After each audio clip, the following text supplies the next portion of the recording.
Distribution, इसको मेरे दोस्तों कंसीडर करो। अगर इस डाटा का मीन 25.2 है तो आपसे पूछा पी की वैल्यू क्या है, पी मतलब ये अननोन है, आपसे पूछा है पी की वैल्यू। चलिए फ्रीक्वेंसी आपको दिया हुआ है, आप यहां से निकालेंगे मिड पॉइंट, मिड पॉइंट आपको निकालना पड़ेगा। ठीक है भाई, 0 और 10 के बीच में 5, 10 20 के बीच में 15, 20 30 के बीच में 25, 30 40 के बीच में 35 और 40 50 के बीच में 45। तो आगे मिड पॉइंट आपका स्मॉल एक्स, स्मॉल एक्स। फिर आप करेंगे इनकी मल्टीप्लाई, एक्स और एफ की मल्टीप्लाई मेरे प्यारे, मल्टीप्लाई करेंगे। हालांकि आपको यहां पर मीन दिया हुआ है, मीन से कंपेयर करोगे तो नेट डेविएशन शुड बी 0, लेकिन मीन ऐसा है कि हर एक को कंपेयर करो तो दशमलव में कैलकुलेशन बढ़ जाएगी, तो मेरे लिए ये आसान रहेगा। मैं सिंपल सम ही निकाल लेता हूं। ये मिड पॉइंट है, ये फ्रीक्वेंसी सीधी गुणा 8 5 40, 12 गुणा 15 180, 10 गुणा 25 250, 35 की पी में गुणा 35 पी, 45 की 9 में गुणा 450 से 45 कम 405, और आप इनको ऐड कर लीजिए मेरे दोस्तों, ये आ जाएगा सिग्मा एक्स एफ। बताइए भाई साहब कितना आएगा बच्चों?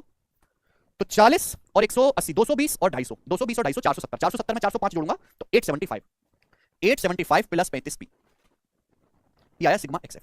फ्रीक्वेंसी का सम कितना है, यहां से सिग्मा एफ कितना है मेरे प्यारे भी, तो आप कहोगे सर फ्रीक्वेंसी का सम है 8 12 20 10 30 9 39 प्लस पी, 39 प्लस पी। अब मीन क्या होगा मेरे प्यारे बच्चों? मीन मीन होगा इस सिग्मा एक्स एफ को डिवाइड करेंगे सिग्मा फ्रीक्वेंसी के सम से। सिग्मा का मतलब होता है योग, 875 plus 35 P upon 39 plus P, ये मीन आ गया। सवाल में इसकी वैल्यू आपको दिया 25.2। ठीक है बच्चों, पी का मान आपको निकालना है यहां से कैलकुलेट करके। हालांकि ये जो आंसर है मेरे दोस्तों एग्जैक्ट है, तो 25 पॉइंट इतना प्यारा नंबर है, तो पी की वैल्यू ऐसी होनी चाहिए। देखो नीचे पी की वैल्यू ऐसी होनी चाहिए कि आसान नंबर, जैसे नीचे 37 हो गया बच्चों, अब जब 37 कटेगा नहीं तो खोपड़ी में दर्द करेगा कि नहीं करेगा? इसका मतलब पी की वैल्यू 39 9 11 हो सकती है, क्योंकि 39 प्लस 11 बनेगा 50, और 50 से भाग करेंगे तो प्यारा सा नंबर बनने की उम्मीद है। ठीक है ना? तो मेरे इंट्यूशन के हिसाब से पी का मान 11 होगा, क्योंकि 39 प्लस 11 एक नीचे इजी नंबर बनेगा 50।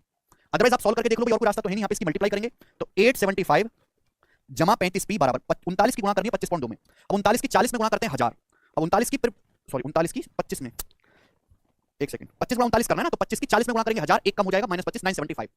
अब 39 की 0.2 में गुणा कर लेते हैं तो 7.8, तो पहले 39 की 25 में गुणा करिए, फिर 39 की 0.2 में, 39 में 7.8, फिर पी की मेरे दोस्तों यहाँ 25.2 में, तो 25.2 पी ऐसे ब्रेक करके होगी गुणा।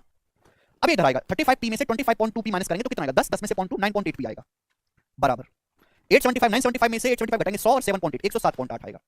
ये डेसिमल से डेसिमल कट गया, तो पी का जो मान आएगा वो आ गया 1078/98।